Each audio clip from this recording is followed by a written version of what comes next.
A todos os amigos e irmãos, a paz do Senhor Jesus. Meu nome é Valdeir e eu estou aqui para darmos continuidade aos nossos comentários bíblicos em cima do livro de Daniel.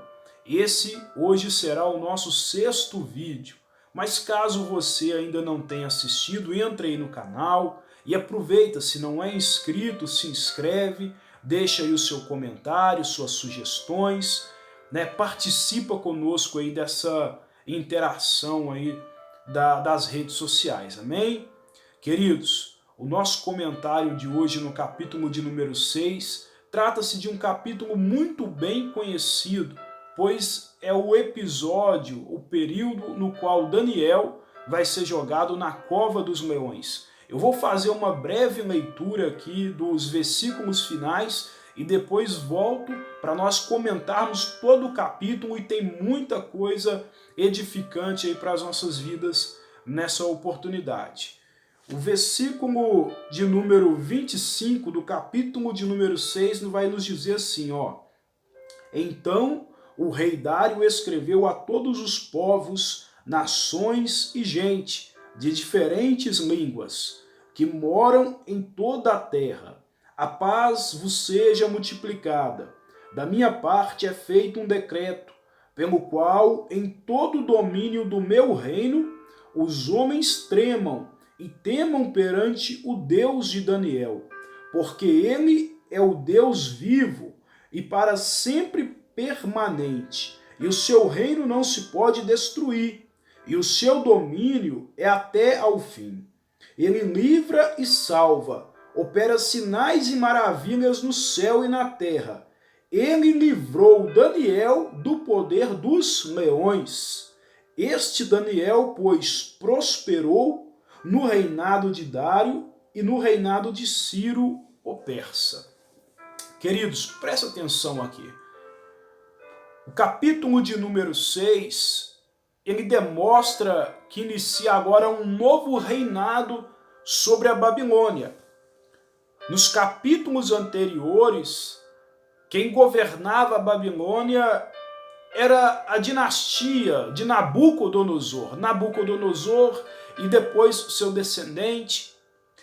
E nós vimos no capítulo de número 5 que o reinado ou o império medo e persa, do povo medo e persa, invadiu a Babilônia e tomou aquele império que até então era o maior sobre toda a terra.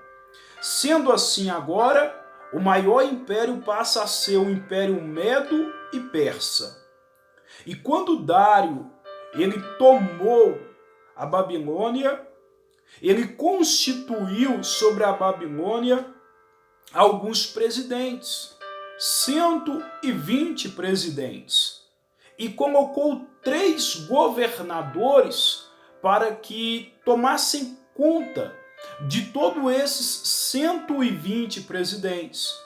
E dentre esses governadores, ele coloca Daniel. Eram 3 governadores tomando conta de 120 presidentes ali no império dos medos e persas em Babilônia.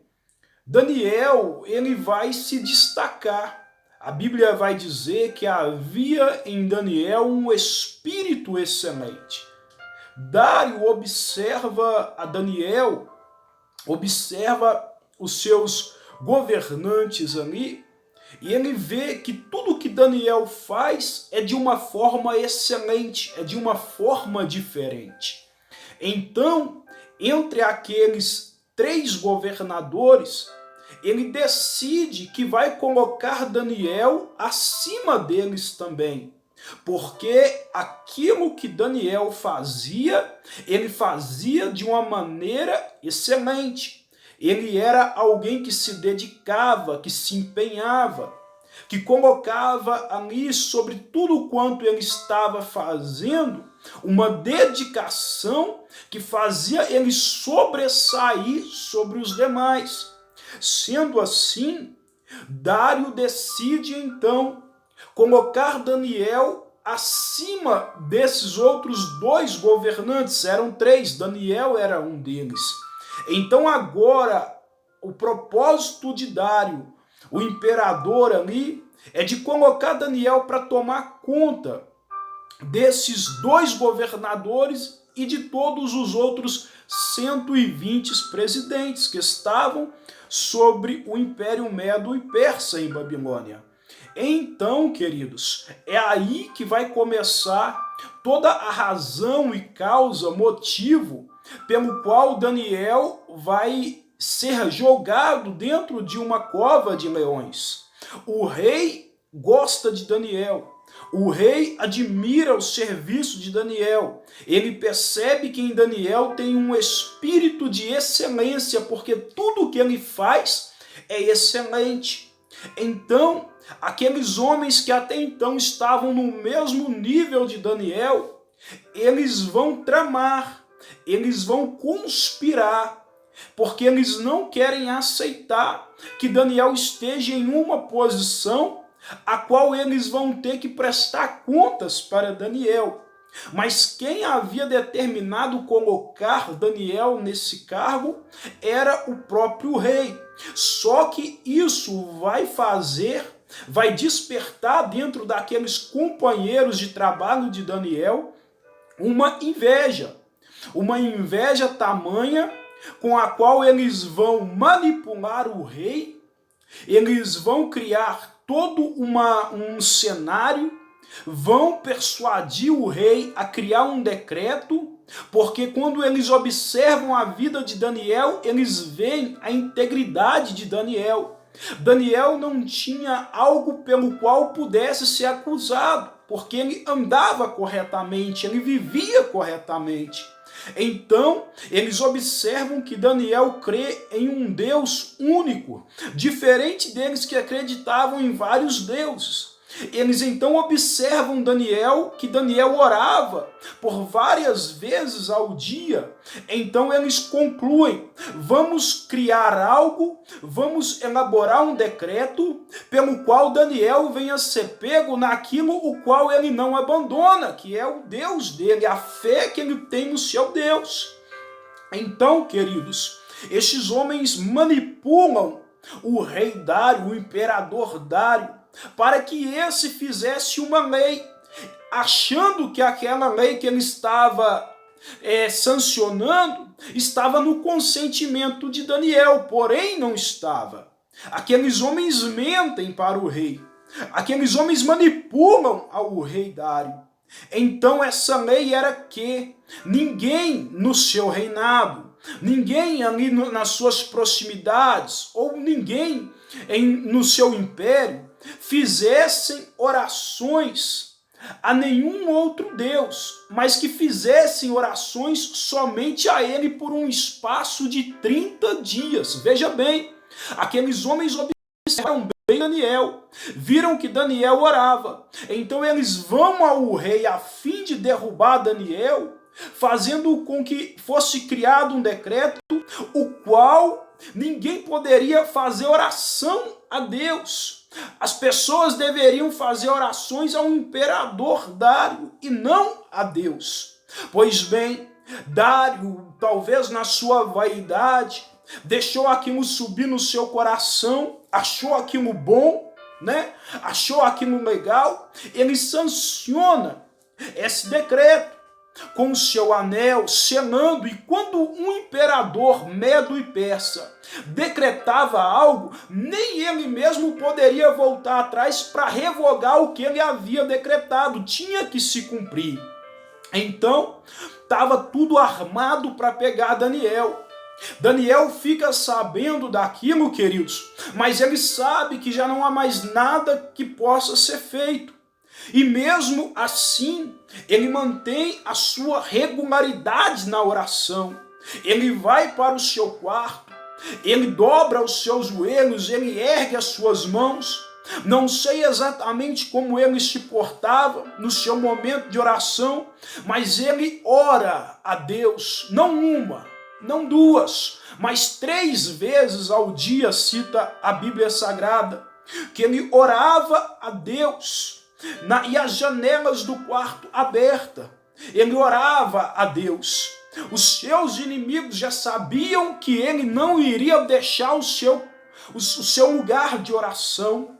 Então eles vão e acusam Daniel para o rei Dário, dizendo ao rei que Daniel havia pecado contra ele, que Daniel havia procedido erroneamente com ele, e que Daniel havia feito oração, ou seja, Daniel havia violado o decreto que o rei havia sancionado, manipuladamente pelos seus presidentes, os seus governadores, havia manipulado ao rei Dário, para que ele sancionasse aquele decreto. Então Dário se entristece, porque ele gosta de Daniel.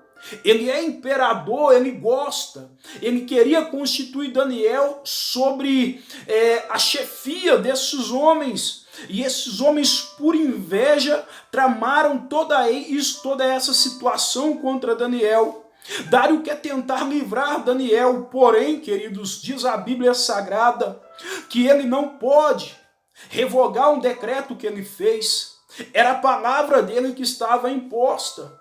Ele não pode movimentar nada a favor de Daniel. Ele não pode, queridos, livrar Daniel de que ele seja jogado dentro da cova dos leões.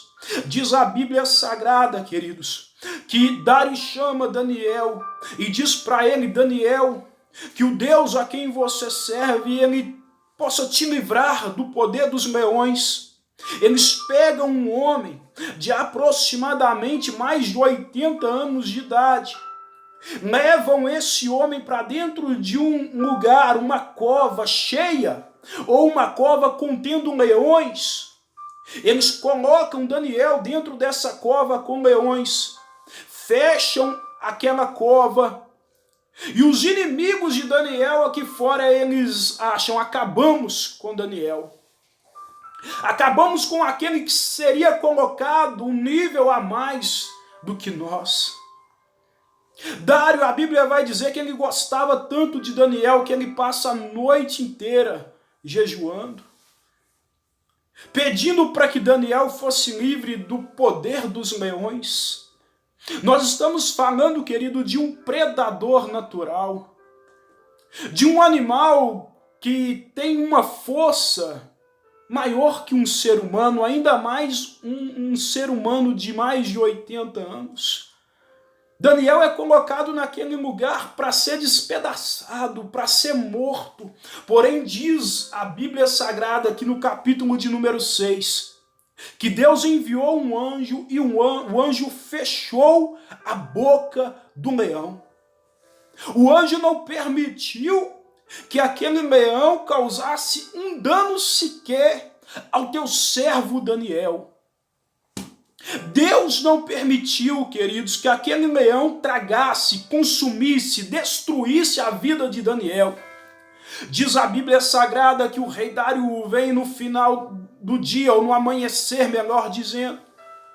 Ele chama por Daniel, mas com uma voz entristecida, dizendo: Daniel, porventura o seu Deus pôde te livrar dos leões?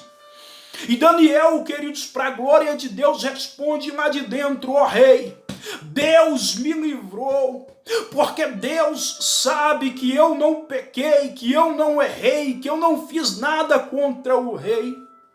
Dário manda tirar Daniel de dentro daquela cova. E aqueles invejosos que haviam tramado contra Daniel, eles e todas as suas famílias foram jogados dentro da cova. Diz a Bíblia Sagrada que eles foram esmiuçados pelos leões que ali estavam. Também pudera, né, queridos? Haviam ficado a noite inteira sem comer. E agora, quando aqueles homens é jogado lá dentro, os que tramaram contra Daniel, eles vão ser destroçados por aqueles leões que lá estavam. E então Dário vai pronunciar os versículos que nós lemos, enaltecendo, glorificando ao Deus a qual Daniel servia. E o que eu quero comentar aqui nessa noite, queridos, nessa oportunidade de estar aqui com você: tome cuidado com a inveja Eu poderia dizer muitas coisas aqui que são características de Daniel, a fidelidade, a oração dele a Deus, isso é maravilhoso. Mas isso, queridos, isso que eu vou dizer para vocês nessa oportunidade é muito importante. Cuidado com a inveja. Porque o que levou Daniel até aquela cova foi a inveja que estava no corações daqueles homens que não queriam que Daniel saísse da condição a qual eles mesmos estavam. Eles estavam aqui e agora Daniel vai subir um degrau a mais. Eles não querem. Enquanto Daniel caminhava junto com eles, eles disseram, tudo bem. Ele é governador, eu também sou. Então está tudo tranquilo. Mas quando o rei Dário, eles percebem isso, quando o rei Dário está para colocar Daniel acima deles, eles então começam a tramar. Por isso que eu te digo, cuidado com a inveja. Cuidado, querido, porque uma pessoa invejosa, ela trama contra a vida de alguém.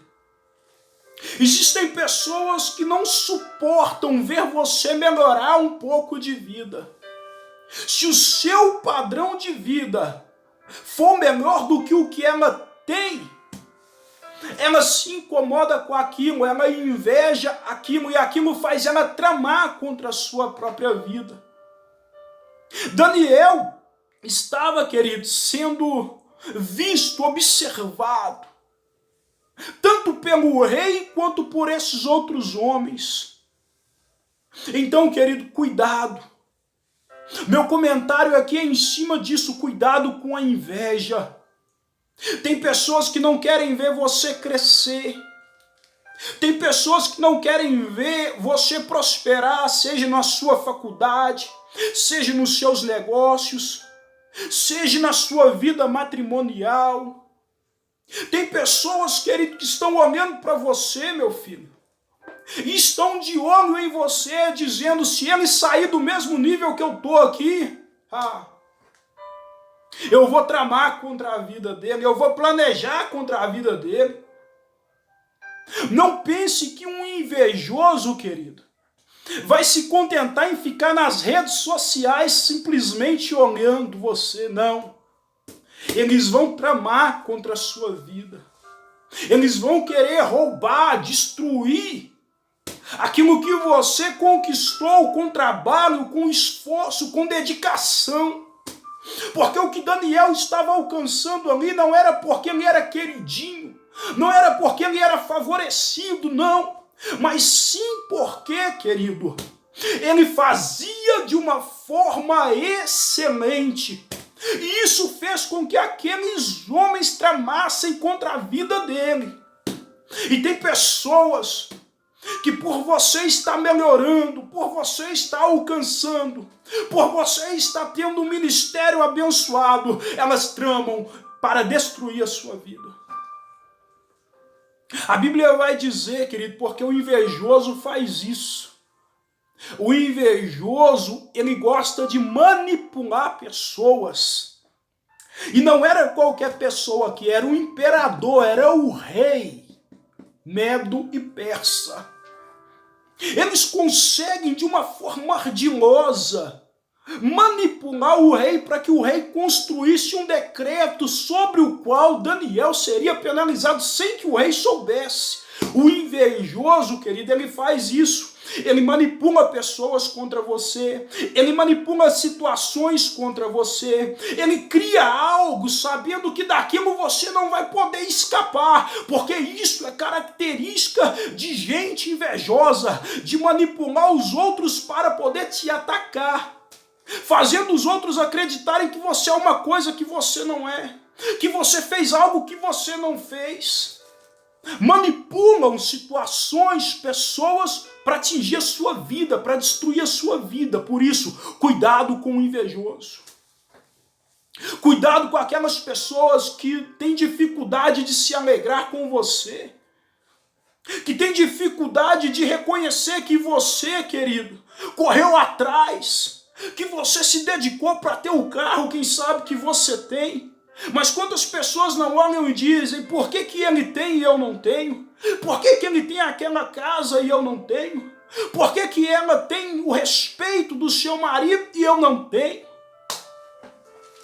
O invejoso é assim, ele fica indignado com aquilo que você, querido, conquistou por fazer com excelência. E então ele vai manipular situações, pessoas, com o único propósito, destruir a sua vida. A Bíblia Sagrada, querido, nos diz que a inveja é a podridão dos ossos. O invejoso, não pense em você que ele vai ficar de braço cruzado, não. Ele vai fazer de tudo para destruir a sua vida, para dizer que você fez algo que você não fez, para dizer que você é algo que você não é, com o propósito de te destruir. O invejoso, querido, ele quer que o objeto ou a pessoa o motivo da sua inveja seja destruído para que ele possa estar no seu lugar. Então, cuidado com as pessoas invejosas, com as pessoas manipuladoras, porque isso é característica de invejoso. Pessoas que manipulam para destruir as outras, para prejudicar as outras. Pessoas, querido, que no seu trabalho, quem sabe, vão fazer de tudo para te difamar diante de alguém que talvez está querendo te promover. Pessoas, querido, que vão tentar de todas as formas fazer com que você não conclua algo que você começou, uma realização na sua vida. Pessoas, querido, que vão manipular, vão falar para todas as outras pessoas mal de você, com o propósito de te destruir. Mas, querido, eu quero te dizer nessa oportunidade, né, se você serve ao Deus que Daniel serviu, Ele é poderoso para poder fazer com que nenhuma inveja destrua a sua vida. Cuidado com a inveja. É o meu primeiro comentário. E encerrando, não inveje ninguém, queridos. Às vezes nós temos facilidade de reconhecer a inveja dos outros contra a nossa vida. Mas será que dentro do nosso coração a gente não inveja as pessoas? Não sinta inveja de ninguém, sabe por quê? Porque isso é obra da carne. A Bíblia nos diz em Gálatas capítulo 5, 21, que uma das obras da carne citada nessas passagens é a inveja. Não sinta inveja, querido. Se você tem essa dificuldade, ora a Deus e fala, Deus, não me deixa sentir inveja de ninguém. A Bíblia fala de Asaf no Salmo 73. Ele observou os ímpios da sua época e ele sentiu inveja, queridos, daqueles homens. Inveja, queridos, é algo que pode dominar o nosso coração, porque nós somos seres humanos, mas não deixe isso, querido, dominar o seu coração. Peça a Deus que você não seja um invejoso. Tiago, quando ele escreve a sua carta, ali no capítulo de número 4, ele vai dizer, sois invejosos. Porque havia muitas pessoas ali que, embora haviam aceitado a fé, haviam crido em Jesus, mas ainda abrigavam dentro delas sentimentos de inveja. Queridos, não deixe isso ganhar o seu coração. Quando isso vier, fala para Deus, Deus, eu não quero isso na minha vida. Eu sou uma nova criatura. Eu sei que o Senhor tem algo para mim e é atrás disso que eu quero, Pai, prosseguir. É por isso que eu quero continuar. Por aquilo que o Senhor tem para mim, o ministério que o Senhor tem para mim, a casa, a família, o bem, a faculdade. Eu quero o que o Senhor tem para mim. Eu não quero, Senhor, aquilo que é do outro. Eu não quero que a inveja tome o meu coração. Sabe por que eu te digo isso, querido? Não sinta inveja de ninguém, porque você tem um Deus que tem algo específico para você, que tem uma porta aberta que é sua, que tem um lugar aonde ele vai estabelecer você. E quando a gente não se satisfaz com aquilo que Deus nos dá, e se indigna por causa de algo que alguém está alcançando, é porque o nosso coração está carregado de inveja. Mas que isso não venha fazer parte da minha e da sua vida, sabe por quê? O final de todo invejoso é ser destruído, porque não prosperará. A inveja contra a sua vida não vai prosperar. A inveja contra a sua casa não vai prosperar. E a inveja também não vai prosperar na nossa vida, no nosso coração. Em nome de Jesus, nós vamos nos alegrar com aqueles que estão conquistando e vamos aguardar o que o Senhor tem para nós. Mas não ignore, querido, a inveja pode destruir a vida de alguém. Tem destruído a vida de muitas pessoas. Mas quando a inveja foi lançada contra Daniel, querido, o Senhor fez ele prevalecer sobre aquela situação. E que o Senhor te fale do Senhor Jesus. Queridos, um abraço, né? Que Deus abençoe a sua casa e se inscreva aí no canal, nos ajuda aí no crescimento desse projeto, em nome de Jesus, se você pode. Deixa aí o seu like, né? E nos ajuda aí nesse projeto. Um abraço, fiquem todos com Deus e até Daniel, capítulo de número 7, ok? Um abraço.